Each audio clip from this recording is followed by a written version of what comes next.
Hello there, and welcome to another session here at the Guildford Games Festival. I'm delighted to be joined here by two emerging tech-based companies in the games industry located within the Guildford area. First, Bruce, over to you. Who are you? What's your company? What do you do?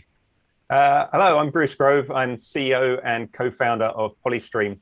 We've been working for the last 5-6 years in the cloud gaming space, but more specifically, how do we start to think about putting games and applications in the cloud, and what does it mean to build games and applications for the cloud?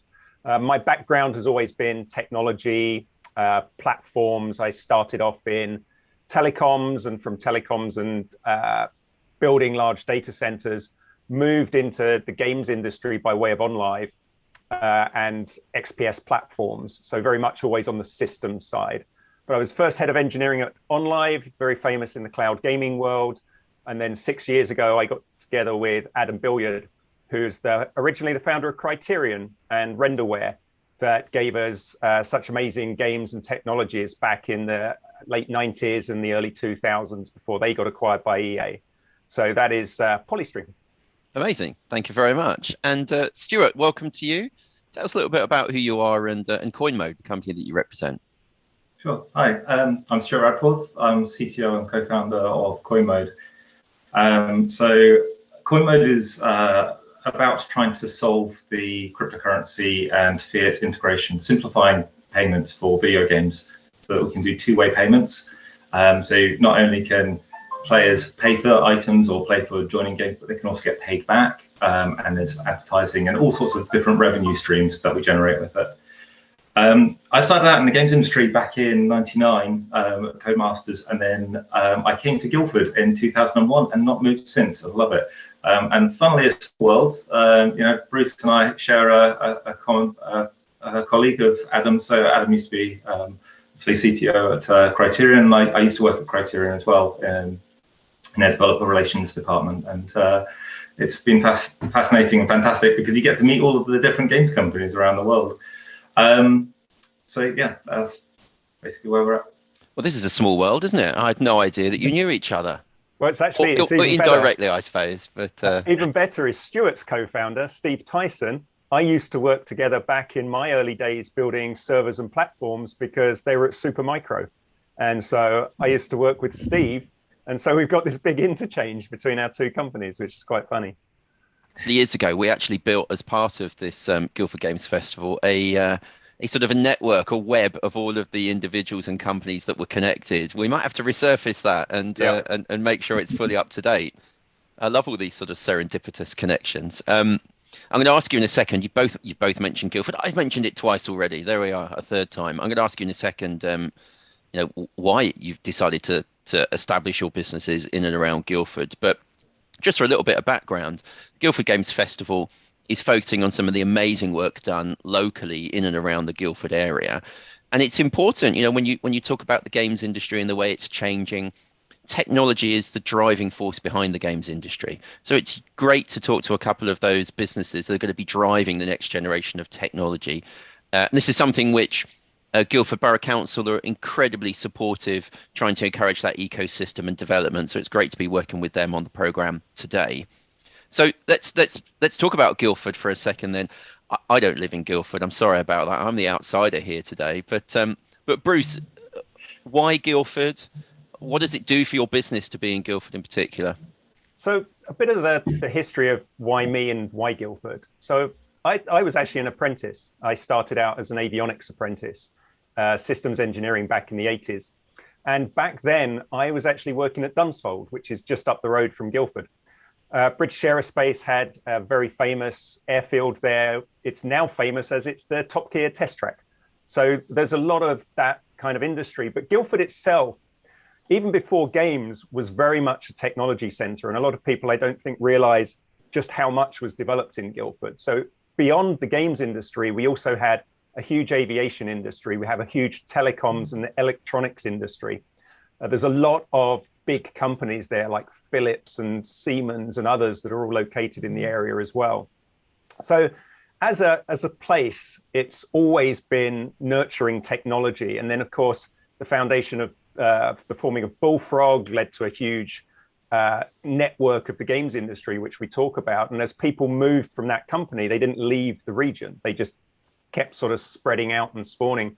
We saw that with Lionhead. We saw even when Microsoft shut Lionhead, the interesting thing that happened there was people didn't leave. They all went and founded new studios. They founded new places, companies. And so it just continues to grow. It's always been an incredible sort of center of nurturing and growing that. And so Adam founded Criterion. Criterion was originally spun out by Canon, another technology company that was located in the research park. And so Criterion started, and they created obviously a huge company there that was acquired by EA, which already had a huge presence there. And when we looked at where we were going to form a company, it just kind of made sense. We knew what it was, we knew where it was, and we also knew a lot of the people there as well. And that was important because it made it much easier, particularly in the early days of starting a company, to immediately plug into a network of people that you can identify with and you can talk with and you can grow your business with. And that for us became very important. Now you've got Epic, you've got EA, you've got Wargaming building a huge studio there. Epic are building a bunch of sub-studios there as well with companies like Fortitude and Mediatonic and others. And so it really is, it just continues to expand and grow. And I think that's a reflection of the talent that's there, but also it's a great place to bring talent into, because it's still close to London, it's close to transport and networks, but it's a great place to be with all of that kind of technology and so many people in one place. Yeah, that ecosystem is so incredibly important. Often they're almost treated separately as well. Sometimes, you hear about the great technology businesses around the sort of the Guildford corridor within the EM3 network, the local there. You hear about the Hollywood of games. People don't always put those things together, which is interesting. But you've really benefited from that and driving that forward. And Stuart, how about you? You're a Guildford lad, born and bred, always been there, or what's the background and why Guildford for you?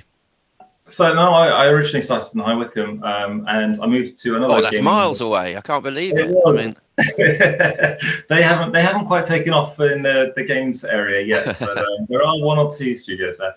But no, I moved to Leamington, and Leamington had a similar sort of rollout as Guildford has. There was the whole Codemasters, and then like Bruce says, these big companies, they attract talent, they bring in really clever, smart people who are loving the industry.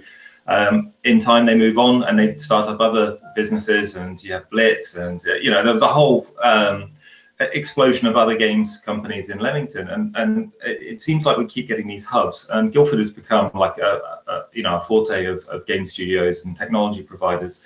I'm going to be echoing a lot of what Bruce said there, but we had big key moments for Guildford. Obviously, Lionhead and Bullfrog, EA, Criterion.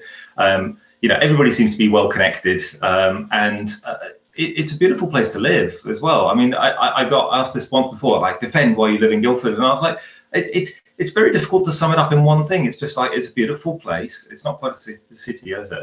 But it's a beautiful place. We've got like a lot of natural things to explore around it, which keeps people local. There's no reason to move away from it. And then when you've got the talent around, you can build businesses with the best minds around. It's incredibly easy to sort of recruit people from the industry, because there's always people looking for the next big thing and the next adventure. And there's a lot of creativity. A lot of the development in the games industry has come from people just wanting to push boundaries, and that happens when you get a lot of talk in the pub. So that's, again, why a community is a really good thing. People go to the Drummond and, to various other pubs in Guildford. I won't name them all because I'll probably get shouted at. But that's where great ideas come from. And people go, you know what? People like this. I'm going to build it, and new companies form. So, I have no intention of moving from Guildford. I love the place, and it's a brilliant place for games companies in general. I know we've talked about the sort of the geography, therefore, of being in Guildford, but in the last, I think we can't ignore the fact that things have been somewhat different in the last, I'm going to say 18 months, but I kind of lose track of how many months it's been. Before we get into the sort of the nitty gritty of the technologies and the opportunities there, Stuart, how has the how has the sort of the changes in the last 18 months, the lockdown, the working environment, how's that affected Coinmode, its growth, and the opportunities that you've been able to commercialize and take advantage of? So I'll be honest. I mean, COVID has been horrific for a lot of people, right? And I know it's been very hard times generally for people, but for the technology industries, I think we've kind of been able to thrive through it a little bit. You know, we're already set up with remote working, VPNs, and we're familiar with doing this. A lot of the games companies are still seem to be encouraging the work from home. You know, there's no reason to change that as long as you haven't got kids running around like bashing you on the head as you're trying to do your work. I guess that's the hardest part. So from Coinmode's perspective, we found the transition relatively straightforward. We actually use Rocket Desk for our headquarters in Guildford, which is fantastic. It's a brilliant place to be able to meet people.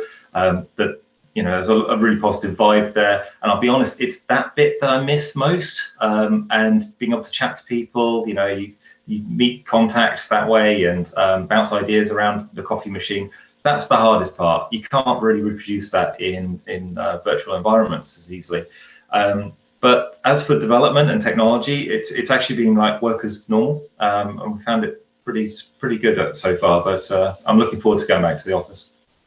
Yeah, I think we all are trying to you know, catch up with people that we're meant to be working with in efficient ways. Now, Bruce, you're such a sociable animal.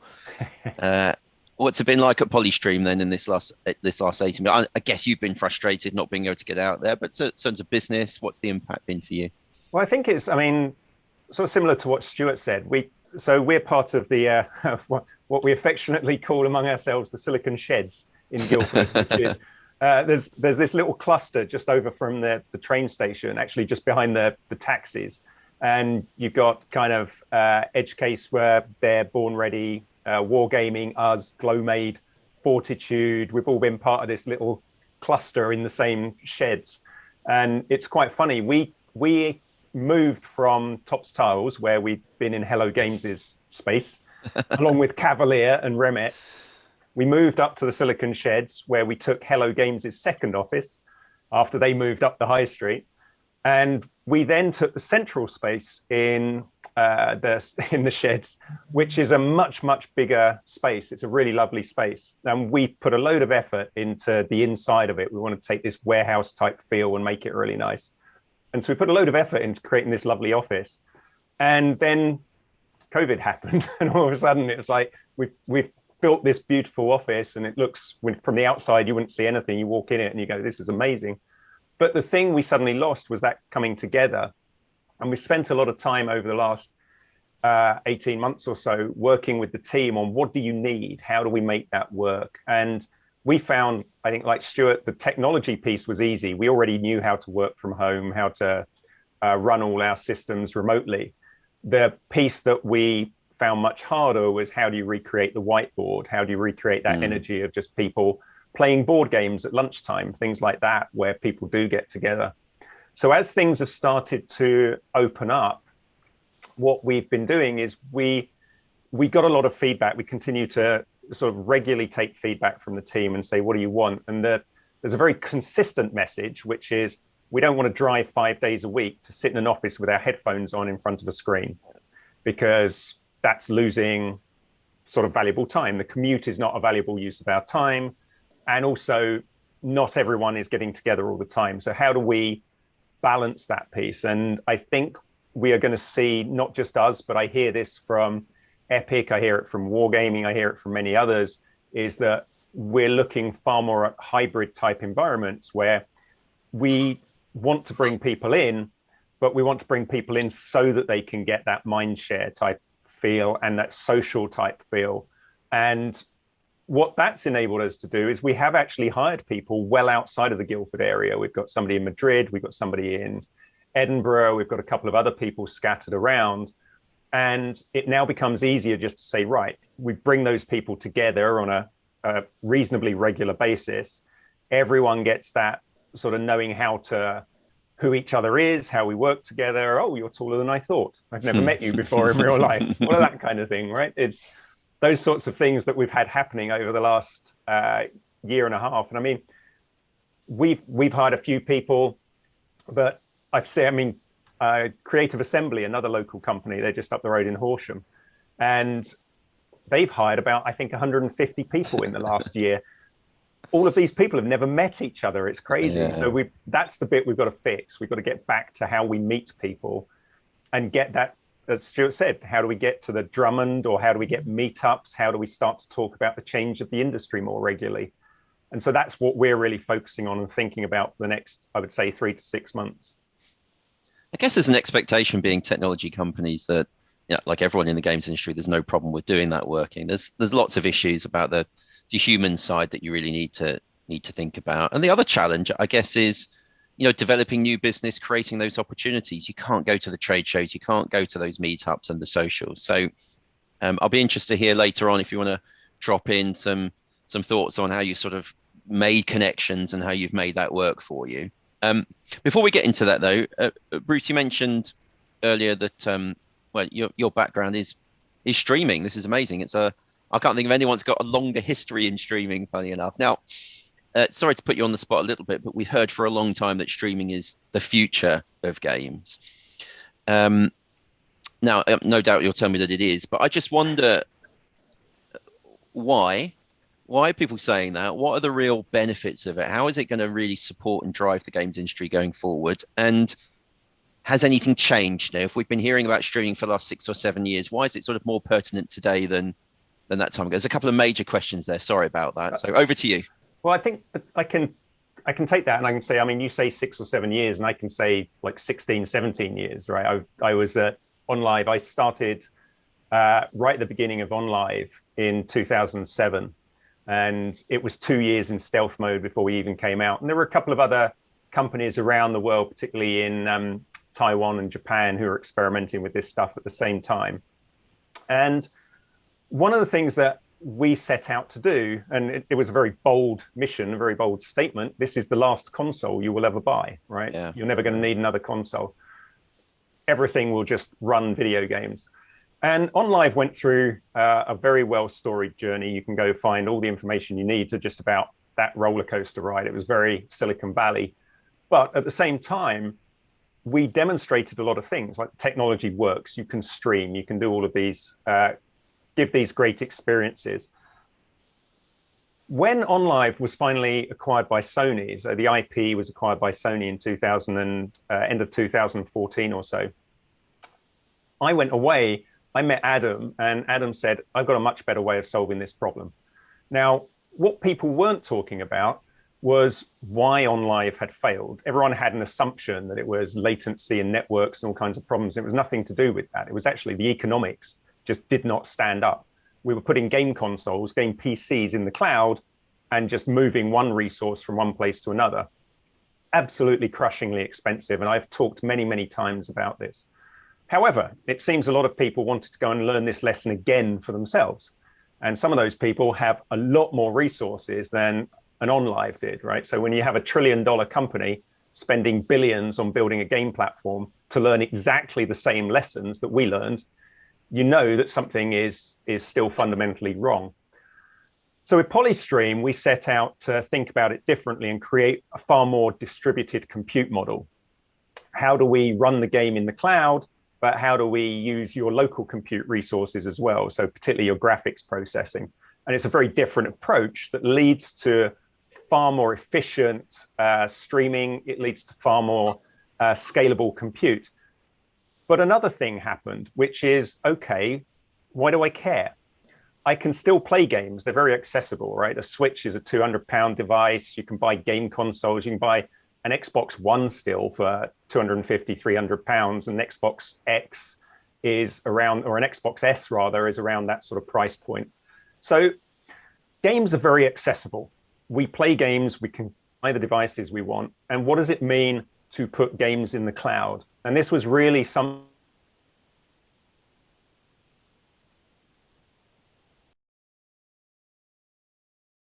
putting games in the cloud when you could already get them didn't really change user behavior.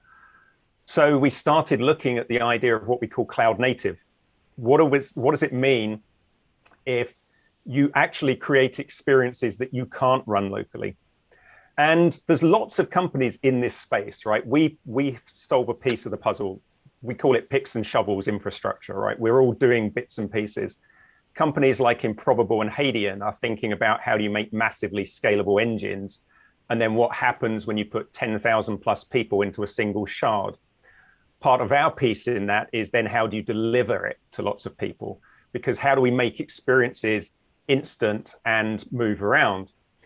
So now we're starting to think about what is the next generation of content. What is it going to look like? And you just mentioned virtual events, for example. Well, if I want to host a virtual event, I can't tell 10,000 people to install 10 gigabytes of game client just so that they can go attend an event. And then the following day, event number 2 comes along and says, here's another 10 gigabytes of game client to host that event. So we've heard terms like metaverse a lot in the last 18, 24 months, but really it's Web3. And Web3 is a key shift that's happening in the internet and the technologies that we use around the next version of the internet that we're starting to move into is going to be far more about social. It's going to be interactive. It's going to be 3D graphics. It's going to be transacting. So everything Stuart does is about how do we move fiat currency and digital currencies and move those things around so that we can use them. And it will become a far more interactive internet. But to do that, we can't do it by keep downloading massive game experiences, but we're going to use game technologies to build it.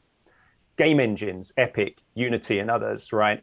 Game worlds that we can all just jump in and out of. And instead of being 2D on a Zoom like we are right now, how do we start to create more interesting feel, spatial? This is a very difficult environment for us. So spatial sound and audio matters, positioning matters. Are we sat next to each other? All of those things.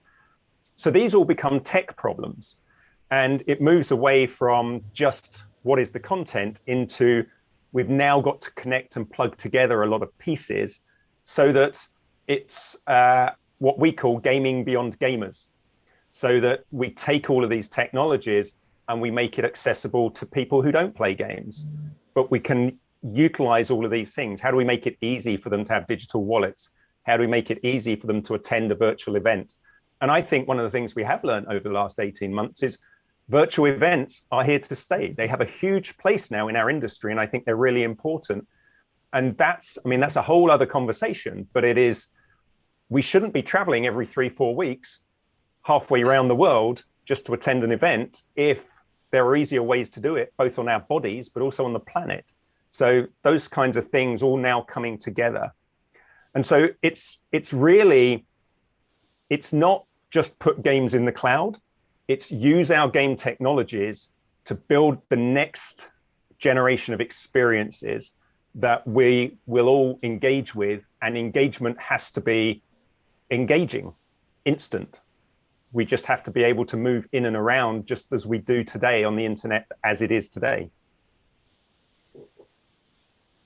It's all about giving the consumers what they want, isn't it? Giving them that ease and you know, with limited barriers. Yeah. Fascinating, really interesting stuff.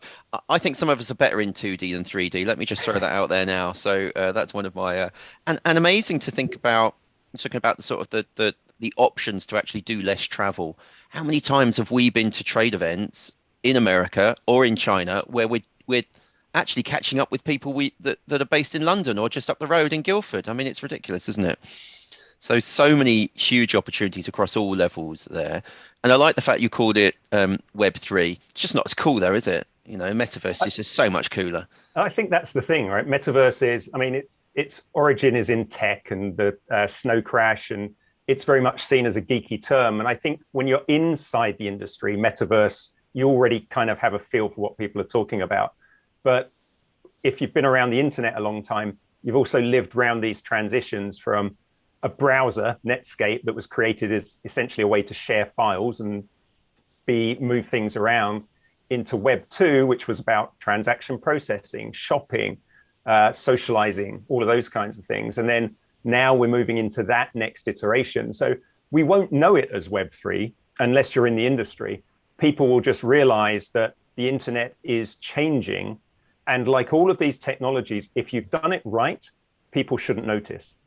They just start using it. Exactly. I was just going to add to that. Bruce, you picked up on something which is funny. We were just talking about this yesterday. So we've been, the COVID thing has pushed everybody into this environment of, using a lot of teleconference, webcam interaction. And it's fine. Like we're doing it now, right? We're talking through webcams and we've got rapport going on. But we found that meeting rooms in person, they have a new dynamic that people can talk to each other, and it's all about the spatial of being near people and having that kind of like being able to interact. Now I'm going to plug something which is not to do with Guildford. I apologise, but only this week we started using it. Was a thing called Gather Town. I don't know if you've heard of it, but it's just a web conferencing thing. But it's you play a 2D character that you've got to walk around. You've got to physically walk into the room. We tried it for this week. I'll be honest, I was really impressed with it. It added the new dynamic because, for starters, the first meeting was highly amusing, watching people literally running for the meeting when they were late, and you see them running across the screen trying to get into the meeting room. But secondly, it felt like you're a bit closer, and you could interact with people, and you say, hey, do you fancy chatting about that? And they'd run off to another corner of the room and they can chat there. And it flowed a lot more. And the stuff that Polystream's doing, I absolutely love it. The tech is fantastic. Adam kindly showed me an early preview of it a while ago, and I was blown away by it. But that is perfect for enhancing streaming as well. Like, so we could actually be in a 3D environment. There's no reason for it to be a 2D thing. We can do 3D stuff. But, as technology is moving, we're kind of able to make that interaction, the social interaction, a lot better. And Guildford is incredibly well placed for this. I mean, we've got the 5G Research Centre at the University of Surrey, to the tech teams pulling it together. We've got the, so many games companies who are willing to pioneer this stuff. I'm hoping, it'll be like, the dynamic that you have in Rocket Desk where you can just bounce ideas around. People hopefully will be able to do that in an online environment as well. And maybe Guildford just becomes bigger than the actual town. But you just touched on a point that resonated with me there. Yeah. So I just want to say, yeah, absolutely. Oh, I love this loving, all complementing each other. That's really nice. Sometimes my panels end up being a little bit fractious, so I'm quite pleased that's not happened today. And Gathertown, big shout out to Gathertown. We do our Christmas gatherings. This is Yuki, sorry, the trade association do our Friends of Yuki Christmas drinks in Gathertown. 8th of December this year, there'll be another one. I'll make sure you both get an invite, come along and make your character run around. Of course, the beauty of it is if you're at an event like that virtually online, and you kind of finish the conversation with someone, it's quite easy to walk away. It's a lot more difficult in real life. Can be useful. Sorry, my network's gone down. Yeah.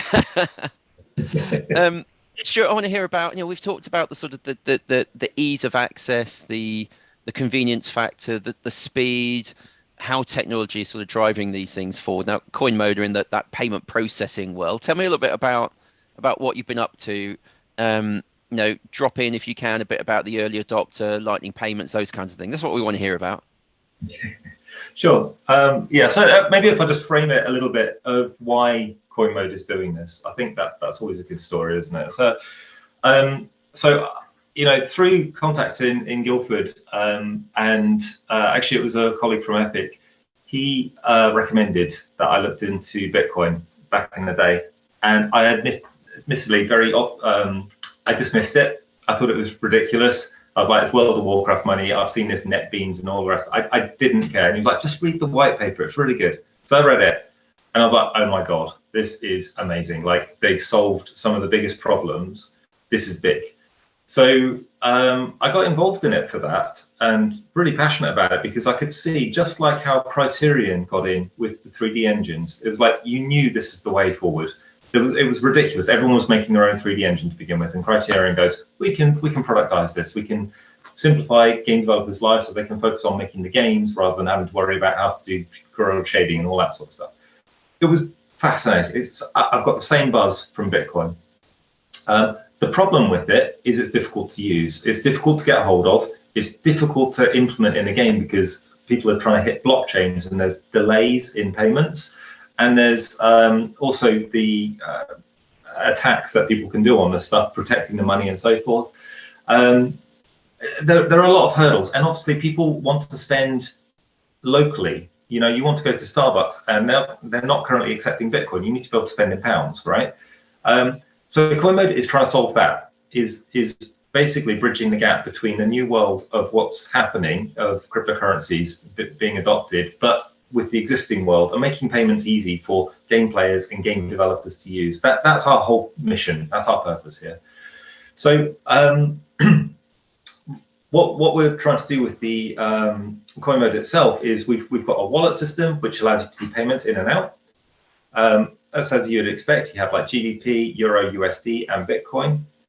But we've also got a game-specific layer on top, which is to simplify high score tables and to do automatic payouts based on high score tables, which game developers could opt to use. So we have like a Unity plugin and an Unreal plugin that you can just drag and drop in, right? Now, I'm sorry, I'm sounding like I'm plugging it a little bit. I am, but I don't mean to be. But the idea is that we're trying to simplify this whole payment process, handle the legal infrastructure of where you can use it, where you can't. And the reason for doing that is we can see the industry is shifting right now. There is a definite willingness. I mean, esports is obviously taking off and doing phenomenally well, but it's bigger than that. It's much bigger than that. This is about, I hate to use the buzzword of metaverse, but it is a cool word, like you say. The thing is, between the real world and the virtual world is becoming more and more blurry. And this isn't kind of some hand-wavy thing. I can give a real-world example for this. So one of the things that we do in Coinmode is nearby payments. You can stand next to the person and you can send money to them, right? You don't have to ask their email or mobile or any of that sort of stuff. You just stand next to them, give them money.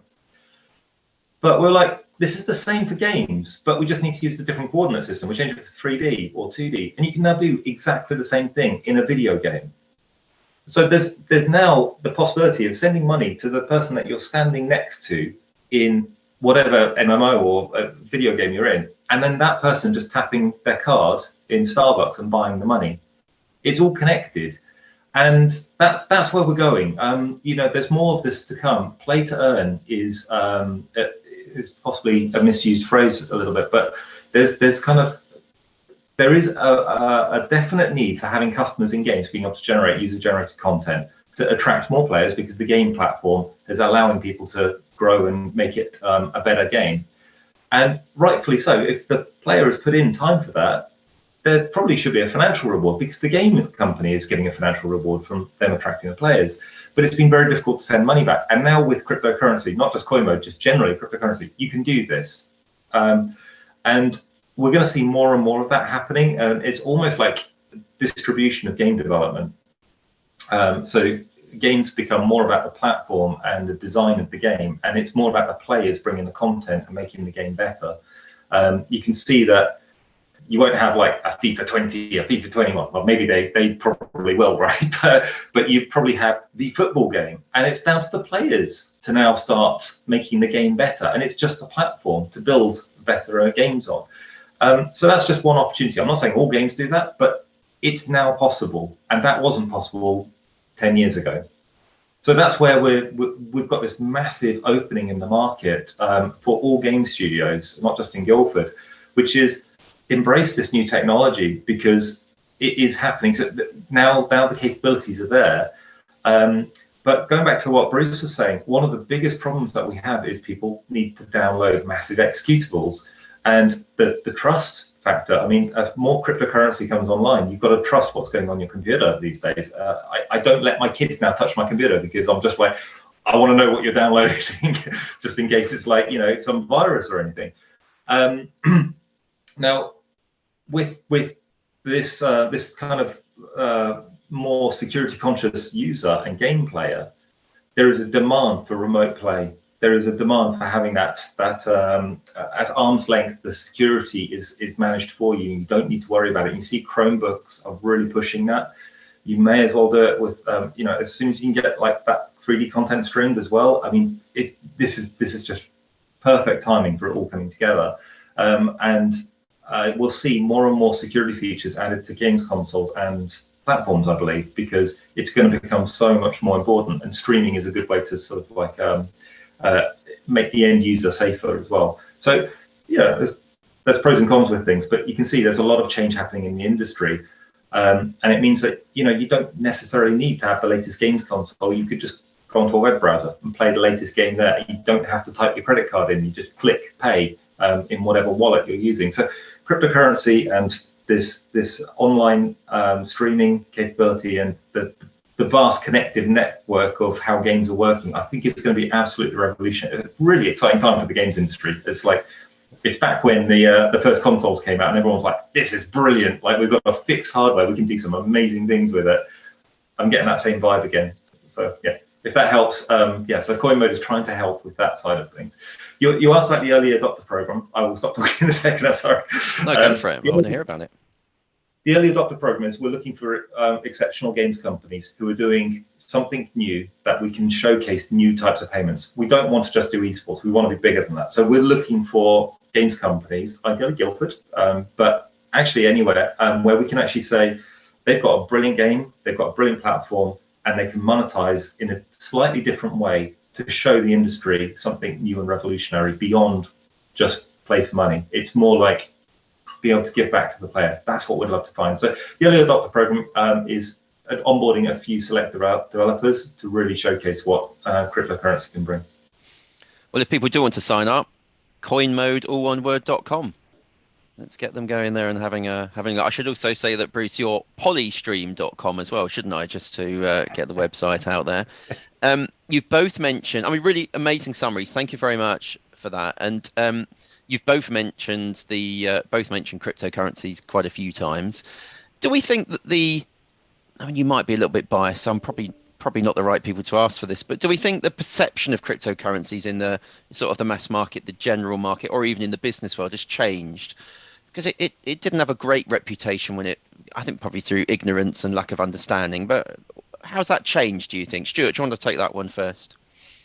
Yeah, it's a very polarizing subject, I have to admit, and it understandably it is, right? Cryptocurrency can be used for good or bad. As they say, money is the root of all evil, but realistically, finance makes the world go round as well, and our society needs money to express work done and to be able for us all to interact, really. So it's a means of communication.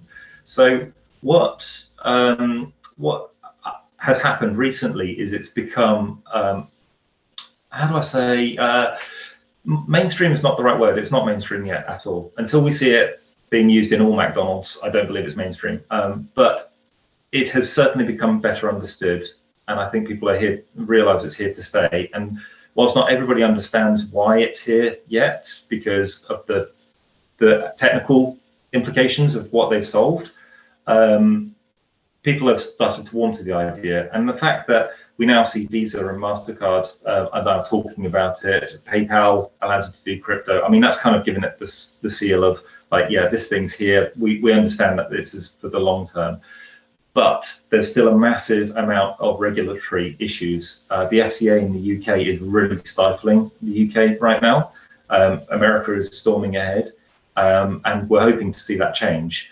They obviously want to embrace it, but COVID is slowing things down. But the world doesn't wait, right? We've got El Salvador now storming ahead and embracing it as a national currency. You're able to use it to pay for things there. We run the risk of missing the boat if we don't get to solve this. So I really hope that the mass adoption is coming soon, but it needs the regulatory support behind it as well, which I know there is willingness for it, but they've got to be careful, understandably. Like I said, it's got good and bad to it, so we've got to make sure it's done right. I like the idea that McDonald's will be the people that really tell us when it's mass market. When you can use McDonald's with it, that tells you it's there. Yeah. Bruce, do you have a particular view on cryptocurrencies, or what about the NFTs? How many times are we going to hear that at a games event and games discussion? What's your view on this? Well, Stuart said he used a couple of terms which I think are actually very important here. So polarizing being one. It is incredibly polarizing, and I think that polarizing is also coming from people not having all of the pieces yet, or in a lot of ways, even like the lessons learned from cloud gaming, is just trying to take a technology and apply it to the thing we've already built not what we're going to build going forward. And I think that's very important. It's not, it's here to replace everything. It's not here, it's going to change, but it becomes another thing, right? We've seen this before, and many people missed the boat because they dismissed it before, right? When we talk about mobile, how many people dismissed mobile as a serious gaming platform? We talk about free to play, right? I was reading something from Mitch Lasky the other day talking about bringing League of Legends over to the West, and everyone's saying this is an incredibly bad idea. We're never going to get behind free to play or buying in-game things because people want to buy a box. And he was saying they literally created a box. THQ was going to be the publisher to put it in shops so that you could purchase League of Legends. Never happened, but they were so scared that free to play wouldn't take in the West. We're at the start of one of these again, right? We're absolutely at the start. Now, NFTs are interesting. It's an ownership thing. It's a creator thing.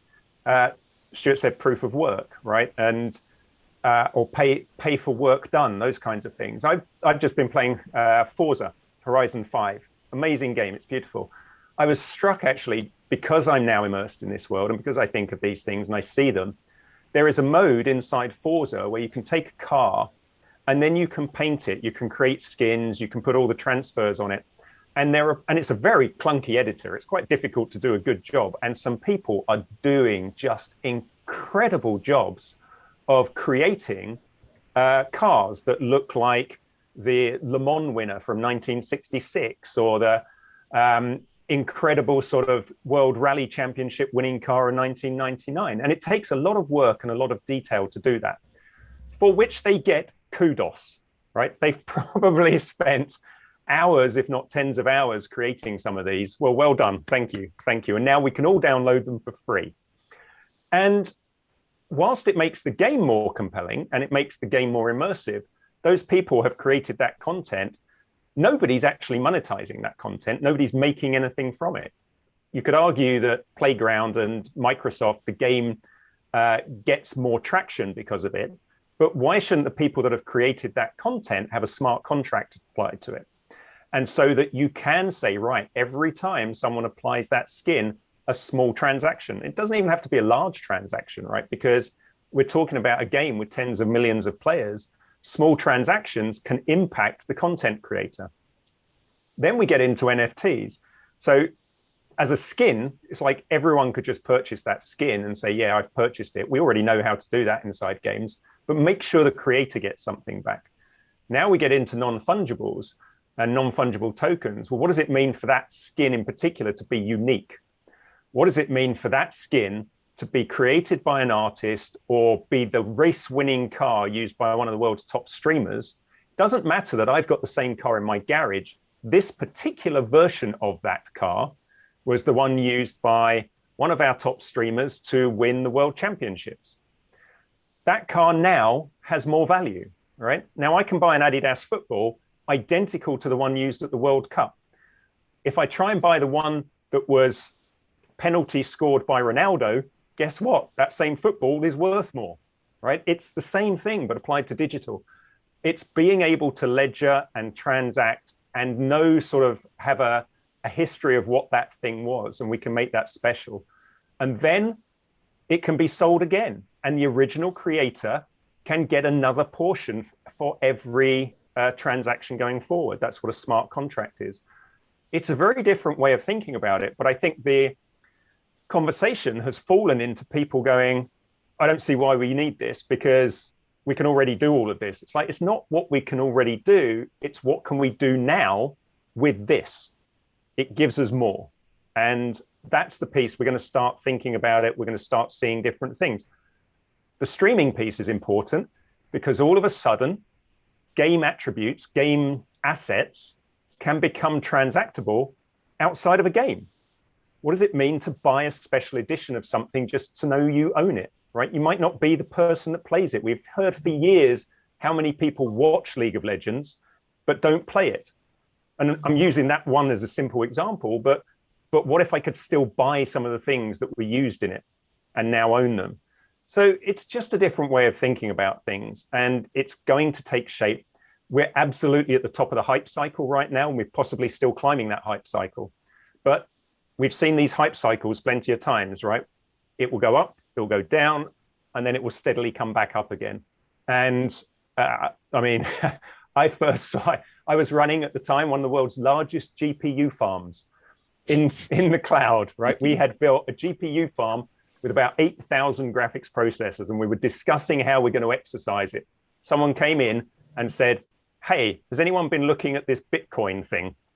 We could use that to exercise it. I remember the discussion being, no, we're going to have to install Linux on all the servers just to exercise them, but we were running a Windows platform. So we dismissed that as a stupid idea. That was 2009, right? I mean, with hindsight, we'd probably still be living off the proceeds of that quite easily for everyone at OnLive back in those days. So that's been a big hype cycle, right? It's come through, it's gone down, it's gone up, but it does feel like now, although it's still very spiky, it's absolutely getting to that sort of long-term trending, and it will get to, it can't keep growing at 1,000% a year, right? That obviously that's insane. Although we say that about houses, and I don't get that either. So at some point we have to just look at how are these things going to keep growing, but it will start to steady. And it's absolutely, as Stuart said, it's not going away. This is now important for all of us. It's such exciting. That was a brilliant summary. Thank you very much for that. And really, really exciting. You know, isn't this just the new thing, the new wave? But it's a real thing. And I'm going to go and get Forza update and start doing my own cars now. That would be brilliant. I'll be terrible at it, but I'd have a good go. Listen, I've taken a lot of your time today. Really appreciate that. I'm going to give you, dare I say, a final 60 seconds, if that's all right. What's the thing that's really exciting you about the way technology is going to drive the games industry in the future? So, Stuart, to you first. Only 60 seconds, I'm afraid, though. That's a hard ask. 60 seconds of what technology is going to drive? What excites you? What's exciting you about the future? I love that game players are now going to be part of the game development process. I think that's going to become more and more prevalent. Now that they can actually earn money through doing it, I really see that as being a dramatic change. And we're going to see some amazing ideas, because game players, they live and breathe the game. They're going to come up with much better ideas than the team that was originally set out, and they've been grinding to get the thing out there. I think we're going to see an explosion of creativity over the next 5 years. Amazing, thank you. And Bruce, for you? I'm a systems guy. I love tech. I think the most exciting thing from my point of view is that games historically have been content driven for gamers, but now we have technology that is driving games technology into other spaces: architecture, automotive, film, media. What happens when all of those minds start using all of this technology? We're going to see big shifts in what content becomes. And it's just going to be very, very different. It's no longer just going to be about gamers. It's going to be about everyone, right? What does Amazon look like backed by a game engine? What does it look like to create Zoom in a more 3D experience? All of these things are going to massively shift over the next few years. And that, to me, is Web3. This is why I love the idea of Web3. We're at the start of the next piece of the internet. So I couldn't be more excited. Amazing. Well, listen, thank you very much to Bruce and to Stuart for joining me today at the Guildford Games Festival. Really appreciate your insight, valuable contributions. Thanks very much, and goodbye. Thanks, Stuart. Thank you, Sam.